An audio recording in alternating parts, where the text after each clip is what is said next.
নেকি লেখেন, কোন সুবহানাল্লাহ।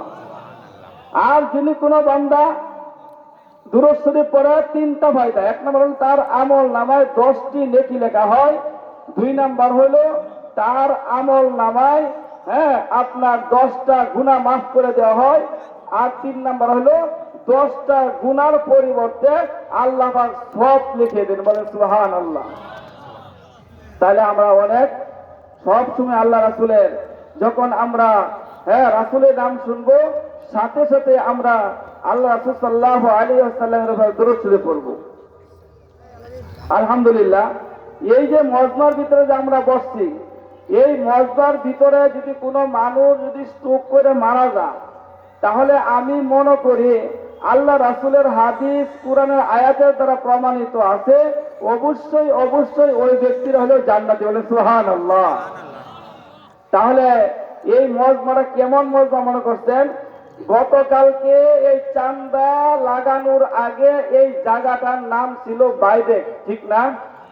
কিন্তু আজকে চান্দা লাগার কারণে, এরকম স্ট্যান্ডেল লাগানোর কারণে, বক্তা দু একটি কথা বলার কারণে, শ্রোতারা দু একটি কথা শোনার কারণে এই মসজিদটা হলো আল্লাহর মসজিদ, বলে সুবহানাল্লাহ। যখন আল্লাহর মসজিদ, এই মসজিদ আল্লাহর মসজিদ, যখন স্ট্যান্ডেল খোলা হয়ে যাবে গা রাত্রের 1টার পরে আর আল্লাহর মসজিদ থাকবে না, এই মসজিদের নাম হয়ে যাবে বাইদেক। এখানে যতই বয়ে থাকেন 10টা লিখে আর হইতো না, হইব নাকি? কিন্তু এখানে বলছেন যতক্ষণ পর্যন্ত বয়ান চলবে, যতক্ষণ পর্যন্ত মাইক চলবে, যতক্ষণ পর্যন্ত স্টেজের এরকম মাল এগুলো এরকম চলবে, ততক্ষণ পর্যন্ত আপনি বসে থাকবেন আর আপনার খালি নেকি আর নেকি লেখা হয়েছে আপনার উপরে, বলে সুবহানাল্লাহ। তাহলে দেখেন সম্মানিত মুসল্লিগণ, ইসলামের ভিত্তি হইল 5টি। 1 নাম্বার ভিত্তি হলো কালেমা, ঠিক না? 2 নাম্বার ভিত্তি কি? নামাজ। 3 নাম্বার ভিত্তি হলো যাকাত। 4 নাম্বার ভিত্তি হলো রোজা। 5 নাম্বার ভিত্তি হলো কি? ওয়াজ। ব্যক্তি কারোর লেগে কাহার উপর 500টা দইরে কাহার উপর ফরজ না, 5টা দইরে কাহার উপর ফরজ না। আমরা এখানে আমরা যারা বসছি সকলের উপর আমাদের ঈমান আনা ফরজ, ঠিক কিনা? যখন আমরা মার গর্ভে থেকে বের হব, যখন আমরা দুনিয়াতে আসছি, আসার পরের থেকে আমাদের উপর ঈমান আনা হলো কি? ফরজ। এটা সকলের উপরে। আর একটা হলো সকলের উপরে ফরজ, সেটা হলো নামাজ, ঠিক না? নামাজ কিন্তু মার পেটের থেকে বাইরে হওয়ার পরের থেকে নিয়ে যখন সাবালক হবে, সাবালক হওয়ার পরের থেকে নিয়ে সকল পুরুষ এবং মহিলা যারা আছে, সকল পুরুষ এবং মহিলার উপর নামাজ হলো ফরজ। কিন্তু যাকাত কি সকলের উপর ফরজ? যার টাকা আছে তার উপর যাকাত ফরজ। হজ কি সকলের উপর ফরজ? না, যার হজে যাওয়ার টাকা আছে তার উপর হইলো হজ ফরজ। কিন্তু ইসলামের রুকুন যে 5টি আছে, এই 5টি রুকুন সকলের উপর সমানভাবে ফরজ না, 2টা কিন্তু সকলের উপর সমানভাবে ফরজ। 1 নাম্বার হলো আমাদের কালেমা, 2 নাম্বার হলো নামাজ। আর বাকি 3টি যে আছে, 3টি কাহার উপর যে শর্ত থাকে তাহলে তার উপর ফরজ, অন্যটায় কিনা ফরজ। রোজা আবার ফরজ সকলের উপরে বছরে 1বার। নামাজ কি বছরে 1বার বললে চলবো? নামাজ বছরে 1বার বললে চলবে না। সম্মানিত মুসল্লিগণ, আমি একটা কোরআন আয়াত তেলাওয়াত করেছিলাম, ইন্না আরাদনাল আমানাতা আলাস সামাওয়াতি ওয়াল আরদি ওয়াল জিবালি ফাআবাইনা আন ইয়াহমিলনাহা وأشفقن منها وحملها الإنسان। কোরআন আয়াতের মধ্যে, এই আয়াতের তাফসীরের ভিতরে আল্লাহ পাক রব্বুল আলামিন, আল্লাহ পাকের শরীয়তের যত হুকুম আছে, কোন কোন মুফাসসিরগণ বলেন কোরআনের কথা আছে, কিন্তু তাফসীরে কাদিরের ভিতরে আছে আল্লাহ পাকের শরীয়তের যত হুকুম আছে, আল্লাহ পাকের শরীয়ত, আল্লাহ পাকের যত হুকুম আছে, আল্লাহ পাকের যত নিষেধ আছে, আমাদেরকে যখন রুহু জগতে যখন আল্লাহ পাক আমাদেরকে একসাথে করছিলেন, তখন রুহু জগতে একসাথে করার পরে আল্লাহ পাক সকলের কাছ থেকে একটা মতামত নিছে যে আমি তোমাদের প্রভু, তোমরা কি স্বীকার করো? তখন আল্লাহ পাকের কাছে আমরা বলছিলাম কালু বালা, আল্লাহ তুমি হইলে আমাদের প্রভু। কিন্তু আল্লাহ পাকের যত বিধান আছে সমস্ত বিধান আল্লাহ পাক রব্বুল আলামিন মানুষের আগে সর্বপ্রথম আসমানের কাছে আমানত রাখছে। আল্লাহ কয় ইন্না আরাদনাল আমানাতা আলাস সামাওয়াতি ওয়াল আরদি ওয়াল জিবাল। ও আমার বান্দারা, আমি আল্লাহ পাক রব্বুল আলামিন শরীয়তের যত হুকুম আহকাম আছে আমি সর্বপ্রথম আকাশে বলছিলাম, ওই আকাশ শরীয়তের যত হুকুম আছে তুই আমানত রাখ। আকাশে কোনা আমার দ্বারা সম্ভব না, আমার দ্বারা রোজা রাখা সম্ভব না, আমার দ্বারা নামাজ পড়া সম্ভব না, আমার দ্বারা কোরআন তেলাওয়াত করা সম্ভব না, আমার দ্বারা হজ করা সম্ভব না, আমার দ্বারা যাকাত দেওয়া সম্ভব না। আল্লাহ পাক সর্বপ্রথম এই সবগুলি আকাশের কাছে বলছে যে আকাশ তোরে কিন্তু আমি আমানত রাখবার চাই এইগুলি। আকাশে যখন অস্বীকার করলো, আলাস সামাওয়াতি ওয়াল আরদি ওয়াল জিবাল, আকাশের অস্বীকার করার পরে আল্লাহ পাক রব্বুল আলামিন পাহাড়ের কাছে রাখছে, পাহাড় আমি তোর কাছে আমার শরীয়ত আমার হুকুমগুলি আমানত রাখতে চাই। পাহাড়ে অস্বীকার করছে। আল্লাহ পাক রব্বুল আলামিন জমিনের কাছে বলল, হে জমিন তোর কাছে আমি আমানত রাখতে চাই। জমিনে অস্বীকার করলো। সবাই অস্বীকার করছে, না না না সম্ভব না। নামাজ কেমনে পড়া বান্দা, নামাজ কেমনে পড়বো, রোজা কেমনে রাখবো, হজ কেমনে করবো, যাকাত কেমনে দিয়াম, সম্ভব না। সবাই অস্বীকার করছে। আল্লাহ কফা আবাইনা আইয়াহমিলনাহা ওয়া আশফাকনা মিনহা ওয়া হামালাহাল ইনসান। আল্লাহ পাক রব্বুল আলামিন বলেন, হে আমার বান্দারা, আমি যখন আসমানের উপরে আমি আমানত রাখতে চাইলাম, আসমানে অস্বীকার করলো। ও আমার বান্দারা আমি পাহাড়ের উপর আমানত রাখতে চাইলাম, পাহাড়ে অস্বীকার করলো। ও আমার বান্দারা আমি জমিনের উপর আমানত রাখতে চাইলাম, জমিনে অস্বীকার করলো। সকলের ভয় পাইলো। আর এইগুলিকে আমানত হিসাবে রাখছে ও হামালাহাল ইনসান, এইগুলি মানুষে আমানত হিসাবে রাখছে। বলেন সুবহানাল্লাহ। মানুষ এগুলি আমানত রাখছে। এখন আমানত রাখছেন, একটা জিনিস আপনার কাছে যে আমানত রাখা হয়, অবশ্যই আমানত খেয়ানত আপনি করতে পারবেন না। আল্লাহ পাক রব্বুল আলামিন আমাদের উপর নামাজ আমানত রাখছে, যাকাত আমানত রাখছে, মানুষের হক মাইরা খাবো না এটা আমানত রাখছে, সত্য কথা বলতে হবে এটা আল্লাহ পাক আমানতের কাছে আমানত রাখছেন। কিন্তু আমরা আমানতের খেয়ানত করতে পারবো না, ঠিক কিনা বলেন? আমানতে খেয়ানত করা যাবে? আমানতে খেয়ানত করা যাবে না। আচ্ছা বলেন, আল্লাহ পাক রব্বুল আলামিন আমরা মনে করি যে আমরাই নামাজ পড়ি না, আমরা নামাজ পড়ি না। আকাশে নামাজ পড়ে, জমিনে নামাজ পড়ে, পাহাড়ে নামাজ পড়ে, গাছে নামাজ পড়ে, বিলায়ে নামাজ পড়ে, কুকুরে নামাজ পড়ে, গরুয়ে নামাজ পড়ে, ছাগলে নামাজ পড়ে। আমাদের চোখের সামনে আমরা যত কীট পতঙ্গ দেখতেছি, আল্লাহ পাকের হাজার হাজার হাজার মাখলুকাত আমরা যাদেরকে আমরা দেখতেছি আমাদের চোখের সামনে, গাছপালা যা কিছু সবকিছু আল্লাহ পাকের আল্লাহ পাক রব্বুল আলামিনের নামাজ পড়ে, আল্লাহ পাক রব্বুল আলামিনের হুকুম আদায় করে। বলেন সুবহানাল্লাহ। আল্লাহ পাকের হুকুম আদায় করে। গাছে আল্লাহর হুকুম আদায় করে, জমিনে আল্লাহর হুকুম আদায় করে, জমিনেও আল্লাহ পাকে তসবিহ পাঠ করে, জমিনেও আল্লাহ পাকে নামাজ পড়ে, আকাশে আল্লাহ পাকের নামাজ পড়ে, আকাশে আল্লাহ পাকের হুকুম মানে, সবাই আল্লাহ পাকের হুকুম মানে। কিন্তু একটু বেশ কম আছে। বেশ কমটা হইল, কিন্তু আকাশে যে নামাজ পড়ে, জমিনেও নামাজ পড়ে, আসমানেও নামাজ পড়ে, গাছপালাও নামাজ পড়ে, গরু নামাজ পড়ে, এরকম কুকুর বিড়াল যারা আছে এগুলিও নামাজ পড়ে, কিন্তু এদের নামাজের মধ্যে কোনো পূর্ণাঙ্গতা নাই। এই কারণে তাদের কোনো সব নাই। আমাদের নামাজের ভিতরে পূর্ণাঙ্গতা আছে, এই কারণে আমাদের নামাজের ভিতরে সব আছে। বলেন সুবহানাল্লাহ।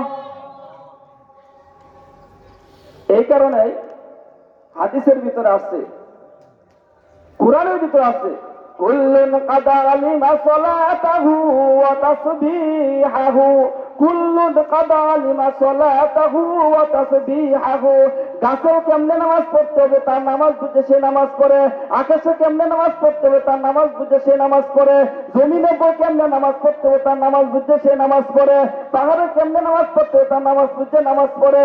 কিন্তু তাদের নামাজ যে কেমনে আমরা বুঝি না, কিন্তু আল্লাহ পাক ঠিকই বুঝে, বলেন সুবহানাল্লাহ। আল্লাহ ঠিকই বুঝতেছেন। এই কারণে আল্লাহ পাক রব্বুল আলামিন আমাদের উপরে 5 ওয়াক্ত নামাজ ফরজ করছেন। 5 ওয়াক্ত নামাজ ফরজ করছেন। হাদিসের ভিতরে আছে আল্লাহ পাক রব্বুল আলামিন আল্লাহ পাকের বান্দারও 5 ওয়াক্ত নামাজ ফরজ করছেন। কোন মানুষ যদি ফজর নামাজ যদি জামাতের সাথে আদায় করে, আল্লাহ পাক রব্বুল আলামিন বলেন তা ওই বান্দা যত হাজত আছে সমস্ত হাজত আমার জিম্মায়, বলেন সুবহানাল্লাহ। ফজর নামাজ পড়লে সমস্ত হাজত যা আছে সব আল্লাহ পাকের জিম্মায় হবে। শুনেন, আমরা কিন্তু প্রত্যেকটা দিন অনেক অনেক অভিশাপ টুকাইতেছি, অনেক অভিশাপ টুকাইতেছি, যার অভিশাপের কোনো শেষ নাই। হ্যাঁ, অনেক অভিশাপ টুকাইতেছি। আপনার উপরে আল্লাহ পাক রব্বুল আলামিন 5 ওয়াক্ত নামাজ আল্লাহ পাক ফরজ করছেন। 5 ওয়াক্ত নামাজ আল্লাহ পাক ফরজ করছেন। কোন মানুষ যে 5 ওয়াক্ত নামাজ সঠিকভাবে না পড়ে, একটা মানুষ এসার জামাতে নামাজ পড়লো না, কিন্তু আল্লাহ পাক রব্বুল আলামিন যত মাখলুকাত আছে তার জন্য অভিশাপ করে। একটা মানুষ ফজর নামাজ পড়লো না, একটা মানুষ এশার নামাজ পড়লো না, একটা মানুষ আসর নামাজ পড়লো না, একটা মানুষ মাগরিবের নামাজ পড়লো না, একটা মানুষ জোহরের নামাজ পড়লো না, না পড়ার কারণে আল্লাহ পাকের যত মাখলুকাত আছে সমস্ত মাখলুকাত তাকে অভিশাপ করে, বলে নাউযু বিল্লাহি মিন যালিক। সবাই অভিশাপ করে। কে মানে অভিশাপ করে জানেন? আপনি বাজারে গেছেন, বাজারে গিয়ে একটা মাছ কিনে আনছেন, এই মাছটা জেতা মাছটা আপনার জন্য আল্লাহ পাক নির্ধারণ করছে, জেতা মাছ আপনার জন্য নির্ধারণ করছে। আপনি 1 কেজি 2 কেজি 5 কেজি মাছ কিনলেন, এই মাছটা কইলেন যে কাটতে দেও, যে জেতা মাছটারে কেমনে কাটতে আলা দেন, কাটার পরেও কাল্লারা লড়াইতে থাকে, লেঙ্গুটা লড়াইতে থাকে, এরকম মাছটা লড়তে থাকে, কিন্তু আপনি তো আফসোস করলেন না। হ্যাঁ আমার আল্লাহ, তুমি যে আমার জন্য নির্ধারণ করছো, আমি কেমনে খাই তোমার শুকরিয়া আদায় করতে হবে। আপনি যে নামাজ পড়ে শুকরিয়া আদায় করলেন না, ওই মাছটাই আপনার জন্য অভিশাপ করে। ও আল্লাহ, তোমার বান্দারে না বানায়া তুমি আর মাছ বানায় আলতা, তাহলে তো এরকম কাটতে আলতো। আল্লাহ, এরকম নিমক হারাই বান্দার জন্য তুমি কেন তার জন্য আমার হায়াতটাকে তুমি নির্ধারণ করলা। আল্লাহু আকবার। আপনি যে মাছ কিনে আনলেন, এশার নামাজটা পড়লেন না, যার ফলে এই মাছটা আপনাকে অভিশাপ দিতেছে যে আল্লাহ, তোমার এই বান্দার জন্য আমার হায়াতটা কেন নির্ধারণ করলা। গরিয়ে বলে আল্লাহ, তোমার বান্দার জন্য কেন আমার হায়াতটাকে নির্ধারণ করলা। ছাগলে বলে আল্লাহ, আমার হায়াতটাকে তোমার বান্দার জন্য কেন নির্ধারণ করলা, সে তো নামাজ পড়ে নাই। তাহলে সে কি করে? আপনাকে অভিশাপ দেয় যে আল্লাহ, যেই বান্দা নামাজ পড়ে না, আল্লাহ তুমি কেন আমার প্রাণটা তার জন্য নির্ধারণ করলা। আল্লাহ, একটা নামাজি মানুষের জন্য আল্লাহ আমার প্রাণটা তুমি তাকে তার জন্য নির্ধারণ করতে, বলেন সুবহানাল্লাহ। এই কারণে আল্লাহ পাক রব্বুল আলামিন আমাদের 5 ওয়াক্ত নামাজ ফরজ করছেন। এই 5 ওয়াক্ত নামাজ আমাদের পড়তেই হবে। এখানে আল্লাহ রাসূল সাল্লাল্লাহু আলাইহি সাল্লাম বলেন, আস-সালাতু ইমাদুদ্দিন, নামাজ হলো দ্বীনের খুঁটি, বলেন সুবহানাল্লাহ। নামাজ হলো দ্বীনের খুঁটি। মান আকামাহা ফাকাদ আকামাদ-দ্বীন, যে ব্যক্তি নামাজ পড়লো তার সব ঠিক হয়ে গেল গা, যে ব্যক্তি নামাজ পড়লো না তার সব বেঠিক হয়ে গেল গা, যে ব্যক্তি নামাজ পড়লো তার সব ঠিক হয়ে গেল। ওয়ামান আকামাহা ফাকাদ আকামাদ-দ্বীন ওয়ামান হাদামাহা ফাকাদ হাদামাদ-দ্বীন, যে ব্যক্তি নামাজ পড়লো তার সব আল্লাহ ঠিক করে দিল, তার সব ঠিক হয়ে গেল গা। আর যে ব্যক্তি নামাজ পড়লো না, আল্লাহ পাক রব্বুল আলামিন তার সব কিছু বরবাদ হয়ে গেল গা, সে দিনের সব খুঁটিকে বরবাদ করে দিল। এই কারণে আল্লাহ পাক রব্বুল আলামিন আমাদেরকে যে আল্লাহ পাক দুনিয়ার মধ্যে পাঠাইছেন, আল্লাহ পাক রব্বুল আলামিন আমাদেরকে শরীয়তের যত হুকুম হাকাম দিয়েছেন, সবচেয়ে বড় শরীয়তের হুকুম হাকাম হলো নামাজ। একটা মানুষ যদি নামাজ না পড়লে জান্নাতে যাওয়ার কোনো ঘৃণাই ভাব নাই।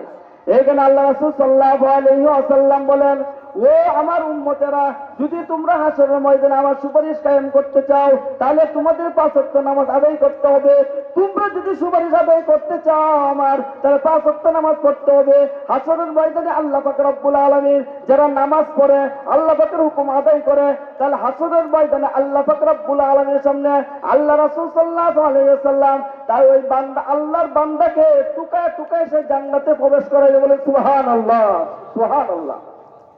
আল্লাহ রাসূল সাল্লাল্লাহু আলাইহি ওয়াসাল্লাম বলেন যে হাসরের ময়দানে লক্ষ লক্ষ কোটি কোটি কোটি কোটি বলার কোনো কায়দা না, হাজার হাজার কোটি কোটি মানুষ থাকবে। আল্লাহ রাসূল সাল্লাল্লাহু আলাইহি ওয়াসাল্লাম বলেন, যেই ব্যক্তি নামাজ পড়বে তার কপালটা সুন্দর থাকবে, যেই ব্যক্তি নামাজ পড়বে তার নাকটা সুন্দর থাকবে, যেই ব্যক্তি নামাজ পড়বে তার ওযুর অঙ্গগুলি সুন্দর থাকবে। আমি আল্লাহ রাসূল সাল্লাল্লাহু আলাইহি ওয়াসাল্লাম আমার বান্দাকে দেখে বুঝবো এই বান্দা ওযু করছে, নামাজ পড়ছে, তার নূরের চেহারাটাকে আল্লাহ পাক নূরান্বিত করে দিবে। আল্লাহ রাসূল সাল্লাল্লাহু আলাইহি ওয়াসাল্লাম আল্লাহ পাকের বান্দাটারে আল্লাহ রাসূল সাল্লাল্লাহু নিজের টান্না ধরে আনলে বলবেন, এটা হলো আমার বান্দা, হে গেল আমার উম্মত। আল্লাহ তোমার বান্দা এদের নামাজ পড়ছে, 5 ওয়াক্ত নামাজ সঠিকভাবে পড়ছে, আল্লাহ তোমার বান্দারে মাফ করে তুমি জান্নাতে না। বলে সুবহানাল্লাহ।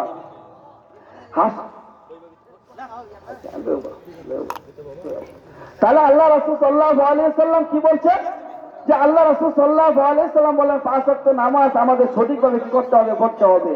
কারণ 5 ওয়াক্ত নামাজ যদি আমরা পড়ি তাহলে আল্লাহ পাক রব্বুল আলামিন আমাদেরকে হাসরের ময়দানে বাম হাতে না ডান হাতে আল্লাহ পাক রব্বুল আলামিন আমাদেরকে আমলনামা দেবেন। বলে সুবহানাল্লাহ।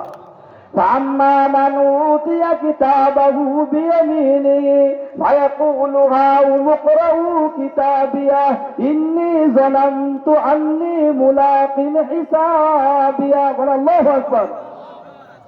হাসরের ময়দানে আল্লাহ পাক রব্বুল আলামিন আল্লাহ পাকের বান্দারে যদি ডান হাতে আমলনামা দেয়, তাহলে আল্লাহ পাক রব্বুল আলামিন আল্লাহ পাকের ওই বান্দারা হাসরের ময়দানে বলবে, ও চরকাগ্রামের মানুষ, দেখো তোমরা নামাজ পড়ছিলা না, তোমরা নামাজের কথা হুজুরে বলছে নামাজ পড়ো নাই, যার ফলে তোমাদের আমলনামা বাম হাতে, দেখো দেখো আমি নামাজ পড়লাম, আমার আমলনামা ডান হাতে। বলে সুবহানাল্লাহ। সম্মানিত মুসল্লিগণ, আমাদের আকাঙ্ক্ষিত বক্তা ওনারা সকলে চলে আসছেন স্টেজে। হুজুর আসার সাথে সাথে আমি ছেড়ে দিব, হুজুর আসুক। তাহলে আমাদের 5 ওয়াক্ত নামাজ আমাদের কি করতে হবে, পড়তে হবে। সম্মানিত মুসল্লিগণ, আল্লাহ পাক রব্বুল আলামিন আমাদের সকলকে 5 ওয়াক্ত নামাজ সঠিকভাবে পড়ার তৌফিক দান করুন। আরেকটি কথা বলি, আপনারা জানেন যে এই যে নতুন মসজিদ, এই মসজিদের বয়স মাত্র 3 বছর চলতেছে। যারা এই মসজিদের জন্য পরিশ্রম করতেছেন, আমরা সর্বপ্রথম তাদের জন্য দোয়া করি, আল্লাহ তাদের পরিশ্রমকে কবুল করে। সকলে বলে আমিন। আর এই মসজিদের জন্য সকলে দোয়া করবেন, আল্লাহ যেন এই মসজিদটাকে ক্রমান্বয়ে আল্লাহ পাক যেন উন্নতি